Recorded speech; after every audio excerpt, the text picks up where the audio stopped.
श्री लाडली लाल की जय हो। श्री युगल सरकार की जय हो। श्री गोवर्धन नाथ की जय हो। श्री जमुना महारानी की जय हो। श्री ब्रजमंडल धाम की जय हो। श्री सद्गुरुदेव भगवान की जय हो। सभी संत भक्तों की जय हो। जय जय श्री राधे श्याम।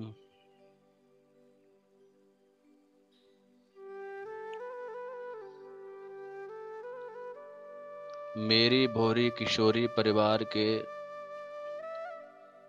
सभी पूज्य वैष्णवों को सादर जय श्री कृष्ण एवं जय श्री राधे। इस पवित्र भावमयी ब्रज 84 कोश यात्रा में आप सभी पूज्य वैष्णवों का बहुत बहुत अभिनंदन, बहुत बहुत स्वागत है। श्री जी की कृपा से यथास्थान अवस्थित होकर के अपने भावमय वपु, भावमय विग्रह, भाव शरीर से हम लोग ब्रजधाम की दिव्यतम जो श्री कृष्ण की, श्री जी की विलक्षण जो लीला स्थलियां हैं, उनका दर्शन, उनकी महिमा का आस्वादन श्री जी की कृपा से कर रहे हैं। आइए सर्वप्रथम मंगलमय हरि नाम से हम लोग इस पवित्रतम यात्रा का शुभारंभ करते हैं। गोविंद जय जय गोपाल जय जय। गोविंद जय जय गोपाल जय जय। राधा रमण हरि गोविंद जय जय। राधा रमण हरि गोविंद जय जय। गोविंद जय जय गोपाल जय जय। गोविंद जय जय गोपाल जय जय। राधा रमण हरि गोविंद जय जय। श्री राधा रमण हरि गोविंद जय जय। गोविंद जय जय गोपाल जय जय। गोविंद जय जय गोपाल जय जय। राधा रमण हरि गोविंद जय जय। राधा रमण हरि गोविंद जय जय। श्री लाडली लाल की जय हो।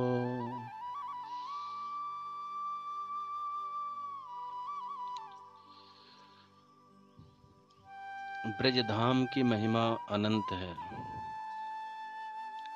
विलक्षण है। यहाँ का कण कण श्री जी की करुणा से एवं उनकी कृपा से पूरित है। यहाँ की रज का जो आश्रय लेता है, यहाँ की लता वृक्षों का जो आश्रय लेता है, साक्षात शरीर से उपस्थित न भी हो पाए तो भावना में जो इस रज का, इस दिव्य धाम का जो आश्रय लेता है, इसका चिंतन करता है, उसको भी श्री जी की वही कृपा प्राप्त होती है जो साक्षात धाम वास करने वाले को प्राप्त होती है। इसलिए बड़े भाव से इस भूमि की वंदना हमको करनी चाहिए, बड़े भाव से इस भूमि की महिमा को हम लोगों को श्रवण करना चाहिए। राधा करावचित पल्लव वल्लरी के, राधा यशो मुकर मत्त खगाबली के, राधा पदांक विलसन मधुरस्थली के, राधा विहार विपिने रमताम मनो में। श्रीमद् सुधानिधि का स्मरण करते हैं। श्री जी के कर कमल से स्पर्श जिनको प्राप्त है, श्री जी के कर कमल से स्पृष्ट होने का जिनको सौभाग्य सुलभ हुआ है, ऐसे हे ब्रज वृंदावन की दिव्य लताओं, दिव्य वृक्षों, हम आपकी वंदना करते हैं। यहाँ के दिव्य पक्षी जो हैं, अपनी अपनी भाषा में, अपनी अपनी वाणी से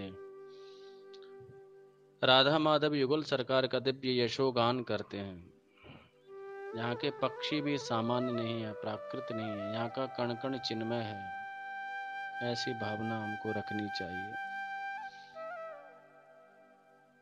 यहाँ की प्रत्येक लीला स्थली श्री जी के श्याम सुंदर के चरण चिन्हों से अंकित है। राधा पदांक बिलसन मधुर स्थली के, इसलिए युगल सरकार ऐसी कृपा करें कि हमारा अंतर मन जो है नित्य निरंतर श्री जी के इस विहार विपिन में, दिव्य वृंदा विपिन में, दिव्य ब्रज में, इसमें हमारा मन रूपी जो मयूर जो पक्षी है, इसमें निरंतर विहरण करता रहे, धाम का आस्वादन करता रहे। इस पवित्र प्रदक्षिणा के क्रम में हम लोग श्री नंदगांव धाम की यात्रा कर रहे थे। पूर्व क्रम में हम लोग नंदगांव में प्रवेश किए थे। नंदगांव के महात्म्य का हमने श्रवण किया। इसी क्रम में नंदगांव में अनेक लीला स्थलियां हैं। 56 कुंडों का वर्णन प्राप्त होता है और उनकी अपनी अपनी विलक्षण महिमा है। स्वयं भगवान शंकर नंदगांव में नंदीश्वर पर्वत के रूप में विराजमान है। अनेक महापुरुषों की तपस्थली नंदगांव रहा, तो नंदगांव की महिमा विलक्षण है। नंदगांव की यात्रा के क्रम में हम लोग स्मरण करते हैं, पूर्व के सत्र में पनिहारी कुंड, चरण पहाड़ी, पावन सरोवर, ये सब की यात्रा हमने की थी। अभी हम लोग श्री वृंदा देवी की ओर प्रस्थान करते हैं। चरण पहाड़ी से थोड़ा आगे उत्तर दिशा में बड़े सुंदर सुंदर वृक्षों के मध्य में एक बड़ा दिव्य स्थल है। ये वृंदा देवी के नाम से जाना जाता है। वृंदा देवी की हम लोग वंदना करते हैं, वृंदा देवी को हम लोग प्रणाम करते हैं। इनका चरित्र ब्रह्म वैवर्त पुराण में प्राप्त होता है। वहां स्वयं श्री कृष्ण ने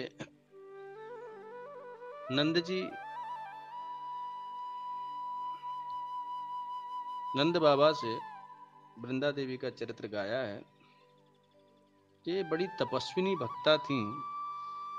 एक बहुत तपस्वी राजर्षि हुए हैं महाराज केदार। ये बड़े धर्मपरायण थे। गायों के प्रति और ब्राह्मणों के प्रति इनकी बड़ी ही भक्ति थी। संपूर्ण कर्म भगवत अर्पित बुद्धि से ही करते थे। एक दिन इनके स्वधर्म पालन से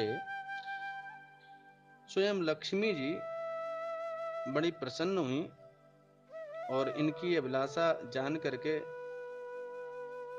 माता लक्ष्मी कन्या के रूप में इनके यहाँ यज्ञ कुंड से प्रकट हुई और श्री कृष्ण को वर रूप में प्राप्त करने की अभिलाषा से यमुना के किनारे दिव्य वृंदावन में इन्होंने तप किया। ये वृंदा देवी ने तप किया, इसलिए ये स्थल का वन का नाम ही हुआ वृंदावन। वृंदायाः वनम वृंदावनम। बड़ा विलक्षण तप किया था। दीर्घ काल तक तप किए जाने पर ब्रह्मा जी ने वर भी दे दिया कि कुछ काल के पश्चात निश्चित ही तुम्हारा अभीष्ट सिद्ध होगा। ब्रह्मा जी वर देने के पश्चात पधारते हैं। उसके पश्चात स्वयं धर्म इनके धैर्य की, इनकी निष्ठा की परीक्षा लेने के लिए आते हैं।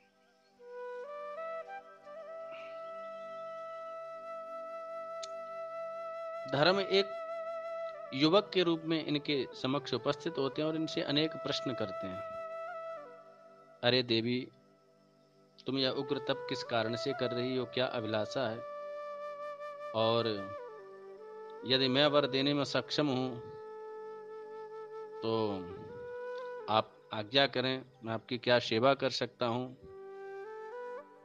और जब इस प्रकार से धर्म ने वहां पर संवाद किया तो वृंदा देवी ने कहा, देखो ब्राह्मण देवता, मैं श्री कृष्ण को वर रूप में प्राप्त करना चाहती हूँ।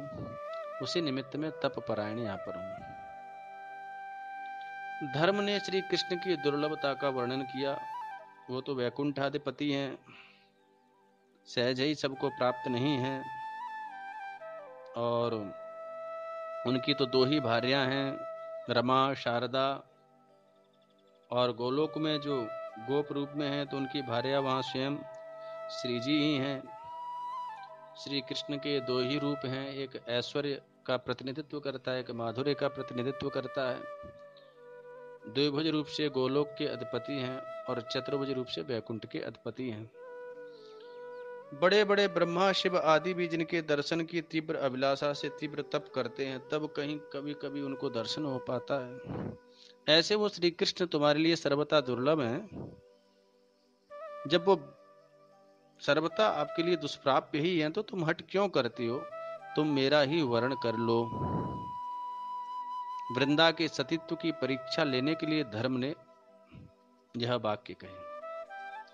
लेकिन जैसे ही धर्म ने कहा कि तुम मेरा वर्ण कर लो, छोड़ो श्री कृष्ण की निष्ठा को, तो वृंदा देवी अति कुपित होती हैं और उन्होंने धर्म को शाप दिया।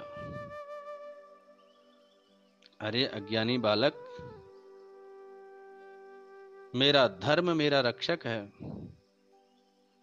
जो तूने ऐसा निंदनीय प्रस्ताव मेरे समक्ष रखा है, यह बड़ा ही निंदनीय है। सत्पुरुषों के द्वारा यह स्वीकार करने योग्य नहीं है। ब्राह्मण सर्वथा अवध्य होते हैं, अतः मैं तेरा वध तो नहीं कर सकती, लेकिन तुम्हें शाप देती हूं। क्षयो भव, क्षयो भव, क्षयो भव, यह 3 बार यह वाक्य का अर्थात तुम्हारा क्षय हो जाए, तुम्हारा क्षय हो जाए, तुम्हारा क्षय हो जाए। और ऐसा कहकर चौथी बार जब कहने को उद्यत हुई वृंदा देवी, तो सूर्य देव ने आकर के रोक दिया और बताया, देवी ये तो स्वयं धर्म है, परीक्षा लेने आए थे। धर्म के नाश से संसार का नाश हो जाएगा। धर्म ही तो सबको धारण करके रखे हुए हैं। और इसी शाप के कारण से धर्म के जो 3 चरण हैं कली काल में, जिनका ह्रास हुआ है, क्षयो भव, क्षयो भव, क्षयो भव, यह 3 बार कहा था वृंदा देवी ने। तो धर्म के जो 4 चरण हैं, तपः शौचम दया सत्यम इति पादाः कृते कृताः, श्रीमद् भागवतम में स्मरण किया गया है। प्रथम चरण है तप। तप का तात्पर्य स्वधर्म पालन में जो क्लेश, जो कष्ट आते हैं, उनको सहजता पूर्वक, प्रसन्नता पूर्वक उनको सहन करना, स्वधर्म का निष्ठा पूर्वक पालन करना। महाभारत में तप की परिभाषा की गई है, तपः स्वकर्म वर्तित्वम। तप का तात्पर्य है स्वधर्म वर्तिता, स्वकर्म वर्तिता। स्वकर्म, स्वकर्म का तात्पर्य है देश काल परिस्थिति के अनुसार, देश काल परिस्थिति, शास्त्र संत सदगुरु की कृपा के अनुसार जो भूमिका हमको प्राप्त हुई है, उस भूमिका का विधिवत पालन करना, निर्वहन करना। स्वकर्म वर्तित्वम, प्रमाद आलस्य से शून्य होकर के उस दायित्व का, उस अपने कर्तव्य का विधि पूर्वक पालन करना। और उसमें जो कठिनाइयां आती हैं, जो क्लेश आते हैं, उनसे आहत न होना, उन कठिनाइयों के कारण से अपने स्वधर्म, अपने कर्तव्य पथ का परित्याग न करना, यह तप है, यह धर्म का चरण है। दूसरा चरण है शौच। शौच का तात्पर्य पवित्रता। आज तपरूप चरण भी हम लोगों के जीवन से प्रायः क्षीण होता चला जा रहा है। सामान्य सा स्वधर्म पालन का कोई प्रकरण उपलब्ध होता है तो उसमें भी हम लोग आलस्य की और प्रमाद की अनुभूति करते हैं। शौच का तात्पर्य स्वच्छता, निर्मलता, पवित्रता, बाहर की पवित्रता और अंतःकरण की पवित्रता, दोनों ही पवित्रता अनिवार्य हैं। बाहर हम लोगों को क्या खाना चाहिए, क्या नहीं खाना चाहिए, कैसे वार्ता करनी चाहिए, कैसे नहीं करना चाहिए, क्या सुनना चाहिए, क्या नहीं सुनना चाहिए, ये सब जो बाहरी मर्यादा हैं, जो शास्त्रों में हमारे लिए बनाई हैं, हमारे हमारे हमारे उत्थान के लिए, हमारे उत्कर्ष के स्थापन के लिए, उन मर्यादाओं को हमको स्वीकार करना चाहिए। बाहर भीतर की पवित्रता का पूरा ध्यान रखना चाहिए। आहार आदि की पवित्रता का, जहाँ रहते हैं भवन की पवित्रता, नगर की पवित्रता, जिस स्थान पर रहते हैं, आहार की पवित्रता अति अनिवार्य है। साधन पथ में आहार की बहुत बड़ी भूमिका अंतःकरण की पवित्रता में, अंतःकरण की निर्मलता में रहती है। आहार शुद्धौ सत्व शुद्धि। तो इसीलिए ये सब बहुत महत्वपूर्ण बिंदु हैं। तप या प्रथम चरण है शौच, माने पवित्रता, शौचाचार का पालन, स्वच्छता, यह बहुत अनिवार्य है, बाहर की पवित्रता और अंतःकरण की पवित्रता। तीसरा चरण है दया अथवा दान।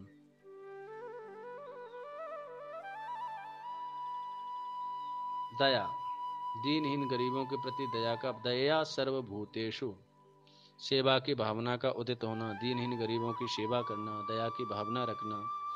किसी के कष्ट की निवृत्ति भगवान ने हमको सामर्थ्य दी है, तो सामर्थ्य के सदुपयोग के द्वारा किसी के कष्ट की निवृत्ति कर सकें, किसी को कुछ एक कोई दिशा दे सकें, किसी को जीवन जीने की एक नई एक प्रेरणा दे सकें, उसके अधिकारों की रक्षा कर सकें। दया अथवा दान, जो सामर्थ्य दिया है, अर्थ की शक्ति से संपन्न है या कोई वैचारिक शक्ति से संपन्न है, तो उसका एक भाग समाज के लिए निस्वार्थ भाव से हमको अर्पित करना चाहिए।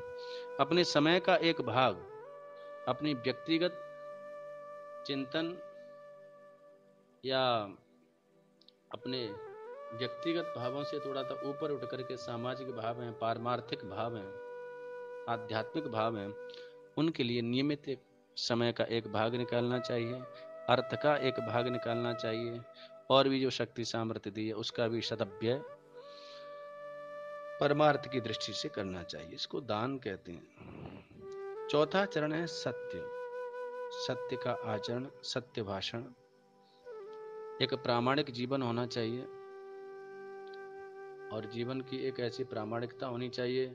सत्य के बहुत बड़े उपासक जैसे कि महाराज युधिष्ठिर जी का प्रकरण महाभारत में प्राप्त होता है। द्रोणाचार्य जी ने कहा था यदि युधिष्ठिर कह देंगे तो मैं मान लूंगा। विस्तार से हम लोगों को महाभारत में दर्शन करना चाहिए। अश्वत्थामा मारा गया और सभी ने कहा, लेकिन द्रोणाचार्य जी ने नहीं माना, बोले युधिष्ठिर कह देंगे तो मैं मान लूंगा, क्योंकि युधिष्ठिर मेरा ऐसा विद्यार्थी है जिसने आरंभ से ही सत्य की उपासना की है। सत्यम वद धर्मम चर। तो सत्य, इसमें से तप, शौच, दया रूपी जो चरण थे प्राय कलिकाल में क्षीण हो गए। सत्य रूप चरण कुछ बचा हुआ है और इसी पर धर्म अवलंबित है, ऐसा भाव यहाँ पर व्यक्त किया है। तो ये वृंदा देवी के शाप के कारण से ये लीला घटित होती है। और जब वृंदा देवी को यह ज्ञात हुआ कि साक्षात धर्म है तो बड़ा उनको संकोच हुआ और प्रभु प्रकट होते हैं। वृंदा देवी ने प्रभु से धर्म के जीवित होने की प्रार्थना की है और प्रभु से पति के लिए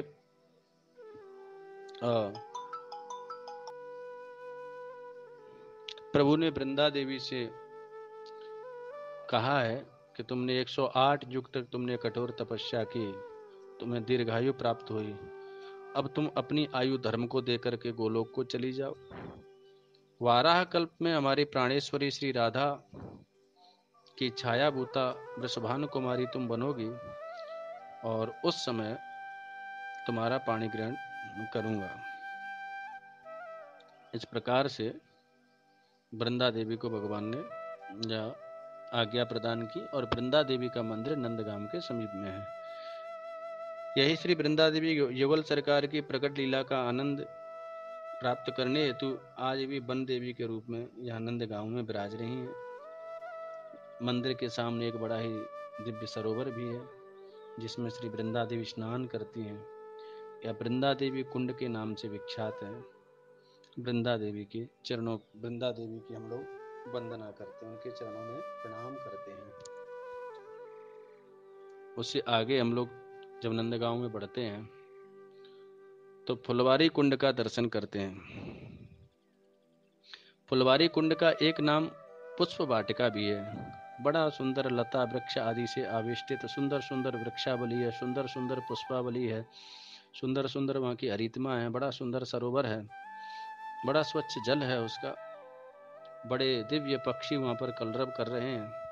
ऐसा दिव्य हुआ फुलवारी कुंड पुष्प वाटिका, उसका हम लोग भावमय चक्षुओं से दर्शन करते हैं। यहाँ की बड़ी सरस लीला है जिसका गान श्री नंददास जी ने अपनी वाणी में किया है। ये विवाह की, श्री कृष्ण के विवाह की लीला है। एक बार वृषभानु वंशमणि कंचन वर्णी श्री राधा नंद प्रांगण खेलन आई, इस प्रकार से उन्होंने वर्णन किया है। एक बार श्री जी इस पुष्प वाटिका में संयोग से खेलने के लिए आती हैं अपनी सखियों के साथ में। बिनु भूषण शोभित शोभांगी, श्री जी के विषय में कहा गया है। अद्भुत उनका सौंदर्य है, अद्भुत उनका माधुर्य है।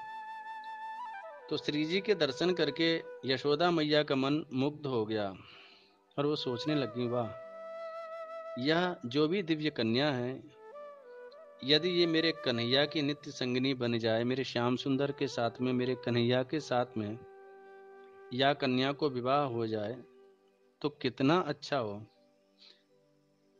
यशोदा मैया को जब ज्ञात हुआ कि ये तो मेरी सखी कीर्ति की बेटी है तो बड़ी प्रसन्न हुई। बोले, मैं आज ही कीर्तिदा के पास यह प्रस्ताव भेजूंगी।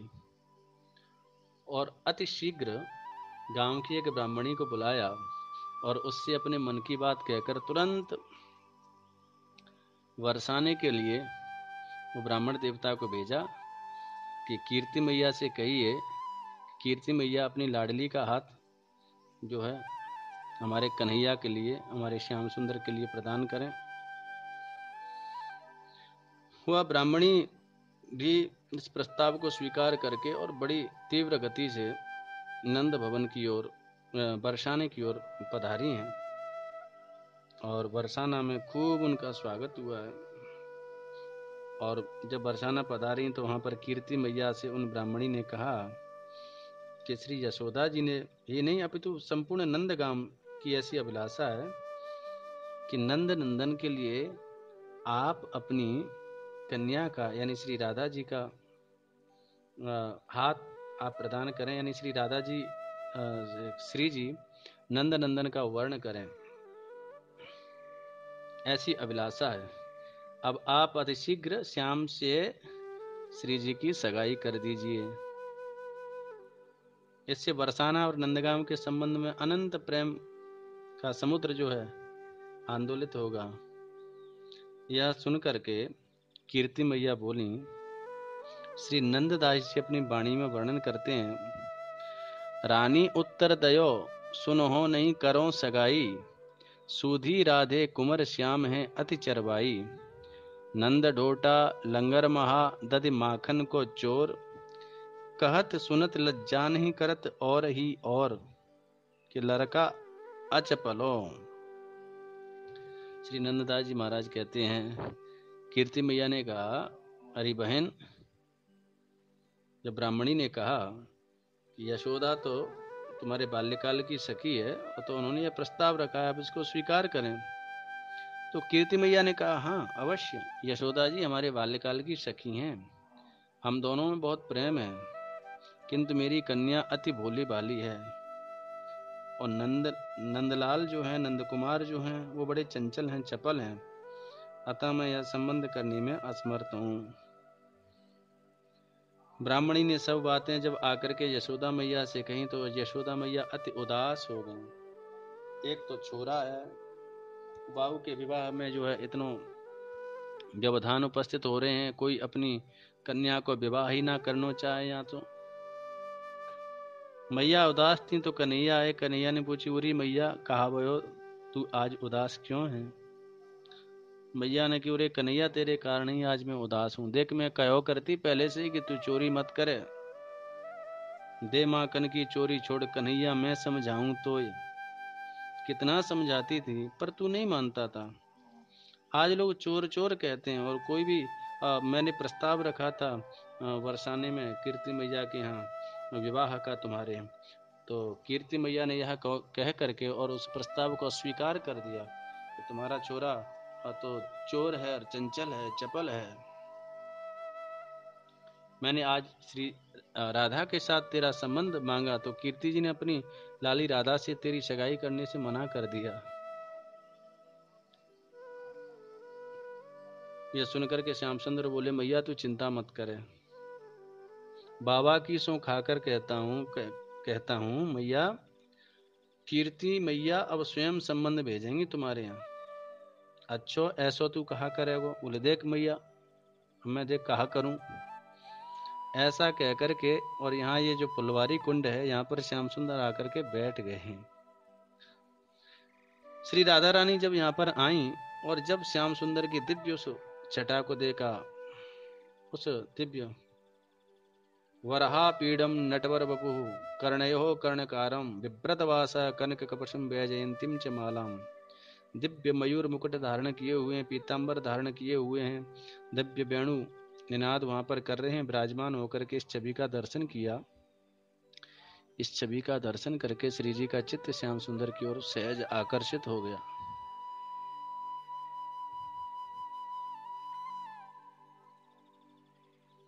और श्याम सुंदर की ओर श्री जी निहारने लग गई। सखी सहचरियों ने जब देखा, तो श्री जी के सहज आकर्षण को जब उन्होंने अनुभव किया, और श्री जी के मन की इस अभिलाषा को कि यह सामरा सलोना जो यह किशोर है, और यह कौन है, और कैसे इसकी प्राप्ति हो, सहज इसके प्रति मेरा चित्त क्यों आकर्षित हो रहा है। तो सखी सहचरियों ने देखा, उन्होंने श्री जी को सांत्वना देते हुए कहा, यही नंद नंदन है, जिनके विषय में प्रायः आप सुनती रहती थीं, और जिनके दर्शन की अभिलाषा आपके हृदय में जागृत होती रहती थी। तो यही वह नंद किशोर, नंदलाल, नंद कुमार हैं। श्री जी ने कहा, इनकी प्राप्ति कैसे संभव है? सखियों ने कहा, राधे, एक युक्ति से तुम श्याम को पा सकती हो। क्या युक्ति? अभी तुम हमारे साथ घर चलो, और वहां जाकर के तुम थोड़ा सा अभिनय करना, अचेत हो जाना, मूर्छा का अभिनय करना। हम मैया को कह देंगे कि राधा को एक विषधर सर्प ने दंशन कर लिया है। हम विष उतारने वाले को जानती हैं, नंद कुमार विष उतारने में बड़े प्रवीण हैं, महान विषधर सर्पों का भी विष वह उतार देते हैं। श्री जी ने घर में आकर के ऐसा ही किया, और वैसे भी प्रेम की एक उच्चतम अवस्था और ऐसी मूर्छा की अवस्था को श्री जी प्राप्त हो गई। अचेतावस्था में जब अपनी लाडली को देखा, तो मैया कीर्ति का हृदय कंपित हो उठा, घबरा गई मैया। मैया ने अनेक वैद्यों को बुलाया, लेकिन कोई भी वैद्य श्री जी को स्वस्थ करने में समर्थ नहीं हो पाया, और कर भी कैसे पाता, क्योंकि वह इस इस इस अवस्था से उनका परिचय ही नहीं है। यह दिव्य प्रेमोन्माद है, जो कोई प्राकृत ऐसा रोग नहीं है जिसका प्राकृत औषधि के द्वारा शमन किया जा सके। ये तो एक प्रेम की ऐसी उच्चतम अवस्था है, और इसका वैद्य केवल और केवल एक ही है, वो है श्याम सुंदर। इसलिए मीरा जी भी साक्षात गोपी है ना, कली काल में दिव्य गोपी भाव से भावित हैं। मीरा जी को भी जब यह दिव्य प्रेमोन्माद चढ़ता है तो उनके पिताश्री अनेक वैद्यों को बुलाते हैं, उपचार कराते हैं। मीरा जी कहती हैं कि ये वैद्य, ये प्राकृत वैद्य हैं, जो ये मेरे रोग को समझ नहीं सकते।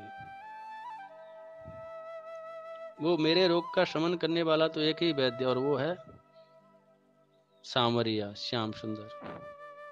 मीरा जी का एक बहुत सुंदर भाव है। एरी मैं तो प्रेम दीवानी मेरो, दर्द न जाने को। एरी मैं तो प्रेम दीवानी मेरो, दर्द न जाने को। बड़ा सुंदर पद है। इसी पद में मीरा जी आगे कहती हैं, मीरा की तब पीर मिटे, जो वैद्य शमरिया हो। तो इसी प्रकार से श्री जी का दिव्य प्रेमोन्माद, बड़े बड़े गारुड़ी विष उतारने वाले बुलाए गए, पर सब निरर्थक रहा। अब मैया लाली का कर अपने कर तल में लेकर के रुदन करने लग गई। तब सखियों ने कहा, नंददासी की वाणी में, सखी कहत समुझाए कहो तो गोकुल जाऊं, मनमोहन घन श्याम तुरत बाकों ले आऊं। वह ढोंटा अति सोहनो, पठवे वाकी माए, बड़ो गारुणी नंद को तुरत भली कर जाए। ललिता जी ने बोला, मैया एक बहुत बड़ा गारुड़ी वैद्य है, विष उतारने वाला वैद्य है, आपने भूल की, उसे बुलाती तो अभी तक श्री राधा पूर्ण स्वस्थ हो जाती। कीर्ति मैया ने कहा, कौन है, शीघ्र बुला करके लाओ। अरे मैया, वो गारुणी जो है नंद कुमार है, जिसने कालिया नाग जैसे महान विषधर को भी अपने वश में कर लिया था।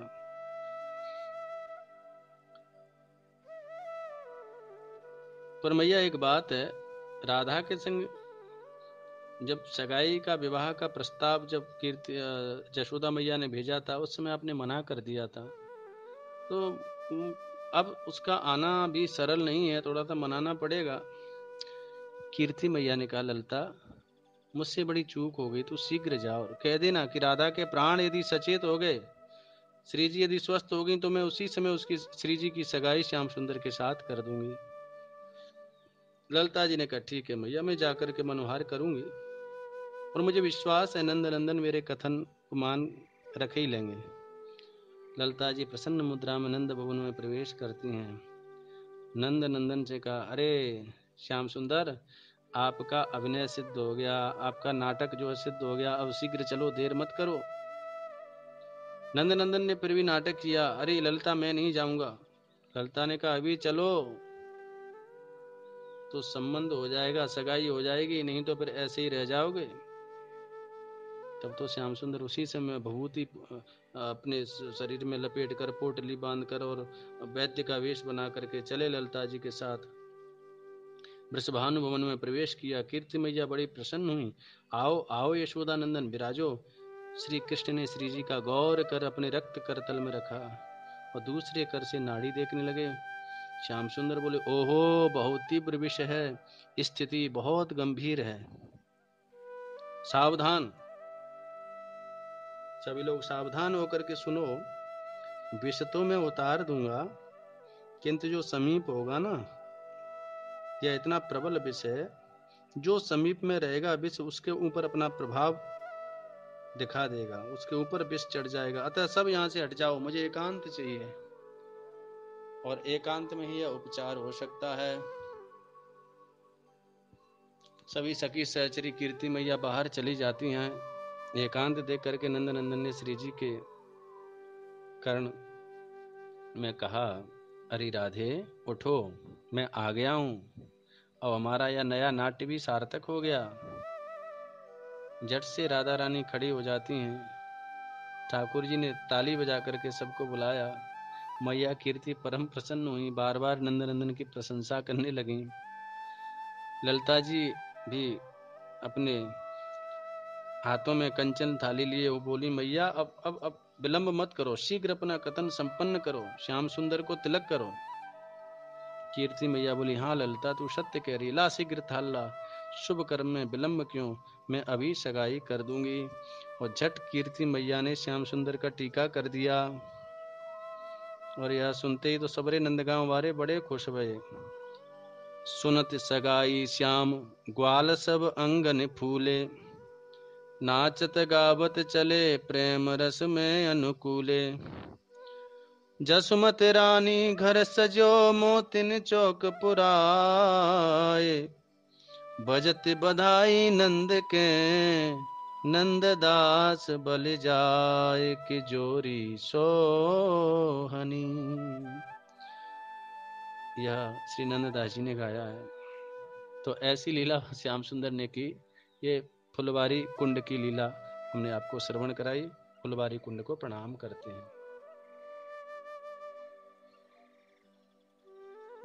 फुलवारी कुंड की लीला के पश्चात इसी लीला से संबंधित मोती कुंड की लीला प्राप्त होती है। यहाँ जब सगाई का प्रकरण उपलब्ध होता है तो श्री वृषभानु बाबा ने नंद बाबा के वैभव की परीक्षा के लिए अनंत मोतियों की राशि वर की गोद भराई के लिए नंदगांव में भेजी, जिसको देख करके नंद बाबा चिंतित हो जाते हैं कि इतने बहुमूल्य मोतियों के द्वारा वर की गोद भराई वृषभानु बाबा ने की है और हमारे पास तो ऐसी मोतियों की राशि है नहीं। अब कन्या की गोद भराई के लिए हम जाएंगे और यदि इस प्रकार के बहुमूल्य मोती उपलब्ध नहीं हुए तो गोप जाति में बड़ी हमारी मानहानि होगी। तो नंद बाबा चिंतित थे। तब श्याम सुंदर ने उन मोतियों में से कुछ मोती चुरा करके और श्याम सुंदर चुपके से जाते हैं और यहाँ मोती कुंड पर उन मोतियों को बो देते हैं खेत में। बाबा ने जब देखा कि मोतियों की कुछ मालाएं कम हो गई हैं, बाबा ने पूछा, अरे वो मोतियों की माला कहाँ गई? कन्हैया ने कहा, बाबा कुछ मोतियों को ले जाकर के मैंने खेत में बो दिया है, उसमें से बहुत सुंदर मोती होंगे, वह हम वृषभानु बाबा के यहाँ भेज देंगे।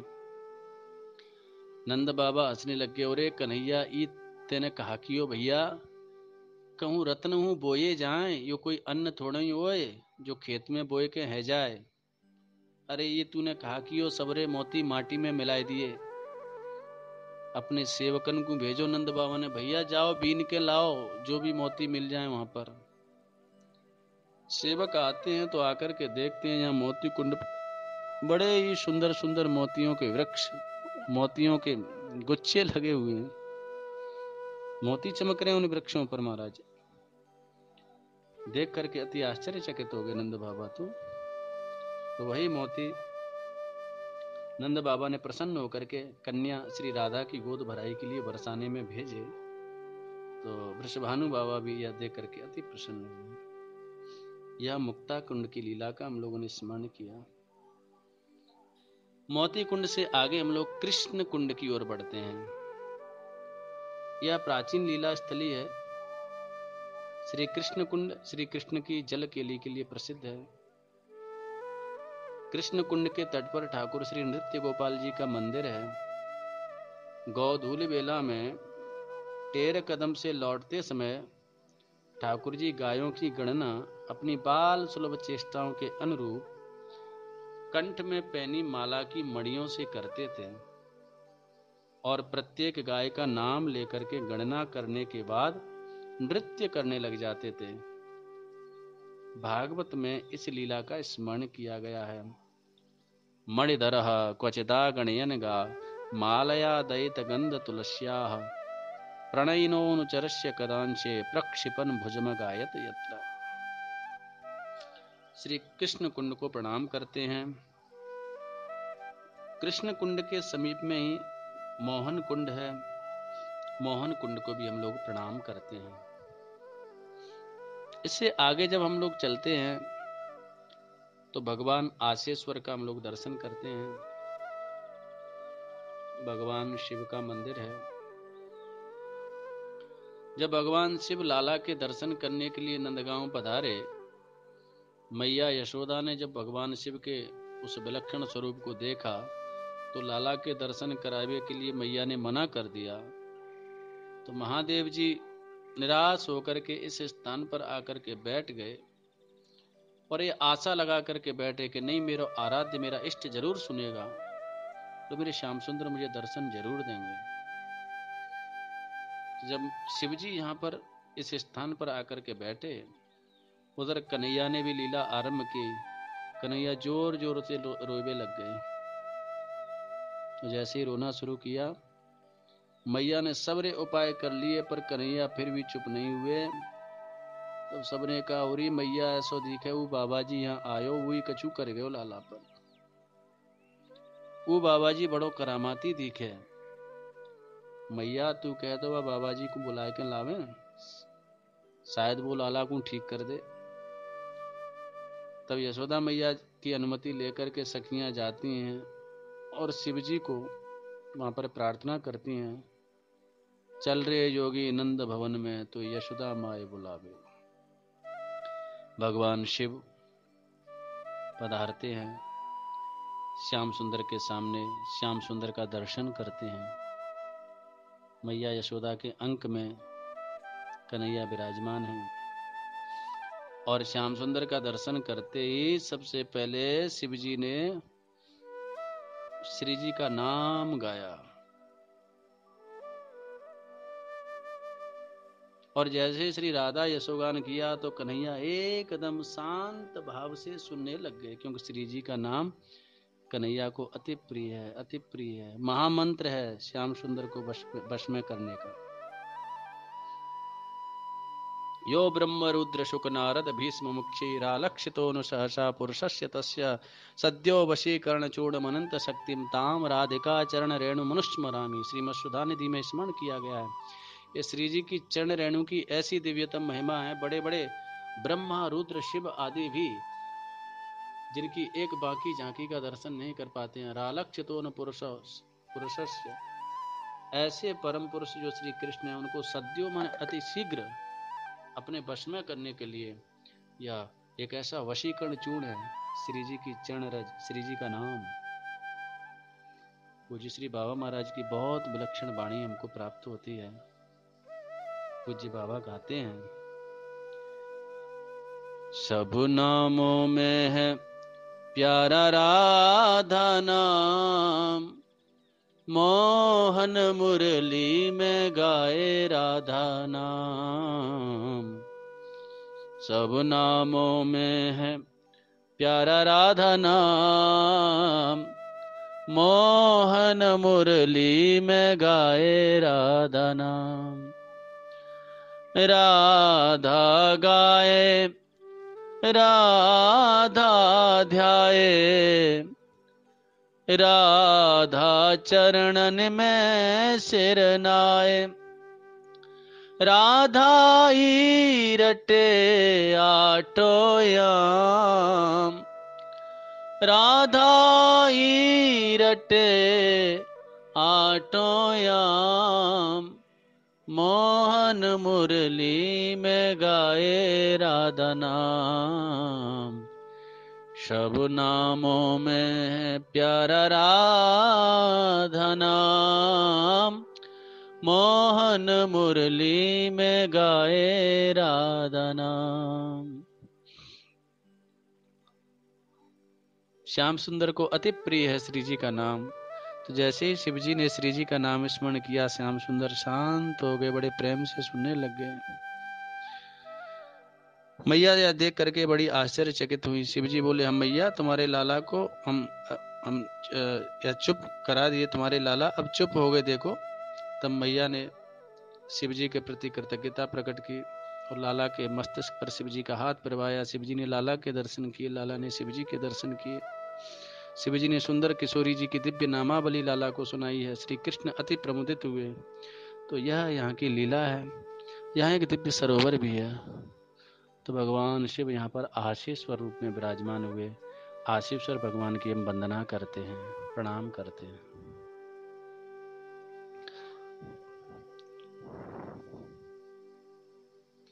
आशीश्वर के समीप में ही टेर कदम स्थान है। यहाँ श्री कृष्ण कदम पर चढ़कर के गायों को बुलाते थे और गायें दौड़ते हुए आ जाती थीं। गौचारण की बेला में संध्या को जब श्री कृष्ण लौटते हैं तो कदम के एक उन्नत एक ऊंचे वृक्ष पर चढ़कर के वेणु बजाते हैं। श्री गोविंद स्वामी जी ने बड़ा सुंदर यह भाव अपनी वाणी में व्यक्त किया है। कदम चढ़ कान बुलावत गैया, मोहन मुरली को शब्द सुनत ही, जहाँ तहाँ ते उठ ही दैया। कदम चढ़ कान बुलावत गैया, आवो आवो सखा संग के, पाही है एक ठैया ठैया। कदम चढ़ कान बुलावत गैया। अरे सखाओ सब एक ही जगह आ जाओ, सबरी गैया एक ही जगह आ जाएंगी। अब कहूँ अलग अलग ढूंढने की जरूरत ना है। और ऐसो कह के यहाँ टेर कदम पर श्याम सुंदर बंसी बजाती हैं, गायें दौड़ती हुई चली जाती हैं। गोविंद प्रभु बल दाऊ सुकान, लागे अब घर को बग दैया दैया। कदम चढ़ कान बुलावत गैया। गायों को बुलाते हैं। आज भी गोपाष्टमी के दिन यहाँ जब नंदगांव में ठाकुर जी गोचारण के लिए चलते हैं तो यहाँ लीला होती है। गोपाष्टमी के दिन इस लीला का मंचन यहाँ पर होता है। अनेक भक्त दर्शन करने के लिए पधारते हैं। यह स्थान आज भी प्राचीन ब्रज के स्वरूप को कुछ अंश में दिखाता है। सघन लताएं हैं, वृक्ष हैं, सरोवर है।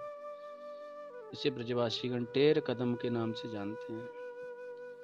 टेर कदम की प्रार्थना करते हैं हम लोग। गोपिका बल्लभायैव कृष्ण गोपाल रूपिणे, नमस्ते सुख रूपाय यशोदानंदनाय च। हे श्री गोपिकाओं के वल्लभ कृष्ण गोपाल रूप उन सुख रूप यशोदानंदन को नमस्कार है। टेर कदम बन के हमने प्रार्थना की। श्री रूप गोस्वामी जी की यह भजन स्थली भी है। जैसे पावन सरोवर पर श्री सनातन गोस्वामी पाद ने भजन किया, उसी प्रकार से यहाँ टेर कदम पर श्री रूप गोस्वामी जी ने यहाँ पर दिव्य भजन किया। और एक बार श्री रूप गोस्वामी जी महाराज यहाँ पर विराजमान थे। उसी समय पावन सरोवर से श्री सनातन गोस्वामी पाद का आगमन हुआ। सनातन गोस्वामी पाद के अति कृशकाय शरीर को देख करके, उनकी कृशता, उनकी दुर्बलता का चिंतन करके, क्योंकि अति तीक्ष्ण वैराग्यमयी उनकी रहनी थी, श्री रूप गोस्वामी जी के मन में आया, आज मेरे अग्रज, मेरे गुरुतुल्य सनातन गोस्वामी पाद पधार रहे हैं, उनके स्वागत के लिए कदाचित कुछ दुग्ध की व्यवस्था होती तो मैं खीर प्रसादी सनातन गोस्वामी जी को पवाता। जैसे ही यह भाव उनके मन में जागृत हुआ, वे सोचने लगे कि यहाँ जंगल में दूध, चीनी, चावल कहाँ से प्राप्त हो। चलो जाने दो, लेकिन धन्य है, धन्य है श्री जी की अपार करुणा। संकल्प सिद्धे तेसाम कृपया एतद अचिंतयत। भक्त के मन में पहले तो कोई संकल्प उदित होता ही नहीं है। कदाचित कोई संकल्प उदित भी होता है तो संकल्प को साकार स्वरूप देने के लिए आराध्य तत्पर हो जाते हैं। उनकी प्रतिज्ञा है योगक्षेमं वहाम्यहम्। करुणामयी स्वामिनी श्री राधा रानी एक नन्ही सी बालिका के रूप में दुग्ध पात्र लेकर के वहां पर पहुंचती हैं। रूप गोस्वामी जी भजन की अवस्था में नेत्र बंद स्थिर आसन पर विराजमान हैं।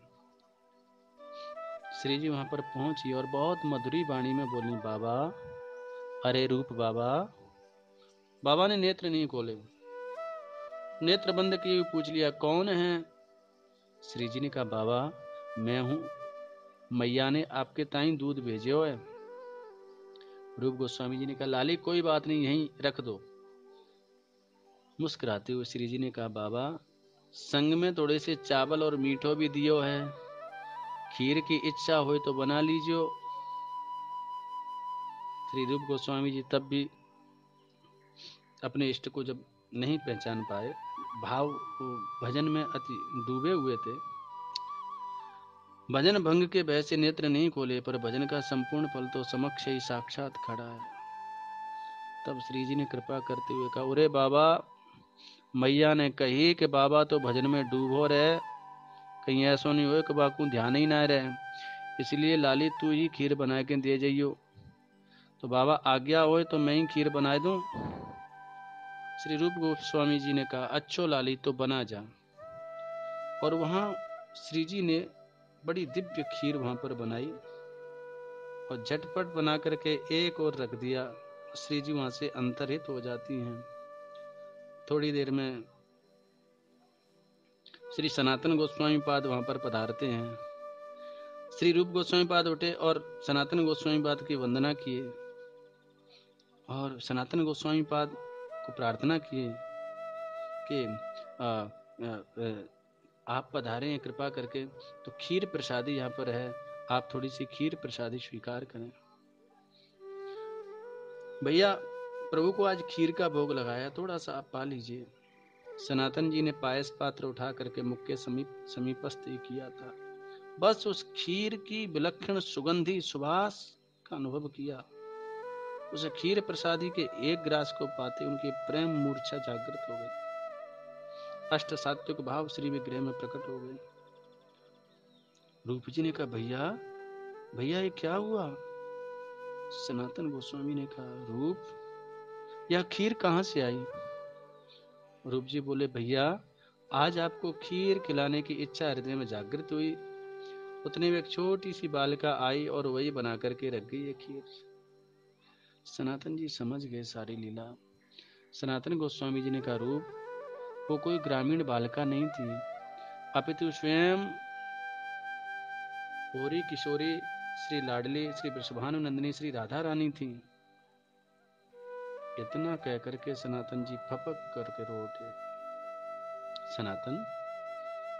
सनातन गोस्वामी जी बोले, रूप तुमने बहुत अनुचित किया, तुमने यह संकल्प किया, देखो इस संकल्प को पूरा करने के लिए, इस तुच्छ शरीर के लिए तुमने कामना की और अपने इष्ट को कष्ट दिया। हमारी तो भक्ति की पद्धति यही है, आनुकूल्येन कृष्णानुशीलनम भक्ति रुच्यते, अन्या विलासिता शून्यम ज्ञान कर्माद्यनावृतम, आनुकूल्येन कृष्णानुशीलनम भक्ति रुच्यते। अपने इष्ट को कष्ट दिया, आज के बाद कभी ऐसी कामना न करना। दोनों भाई दिव्य प्रेम की उच्चतम अवस्था में डूब गए।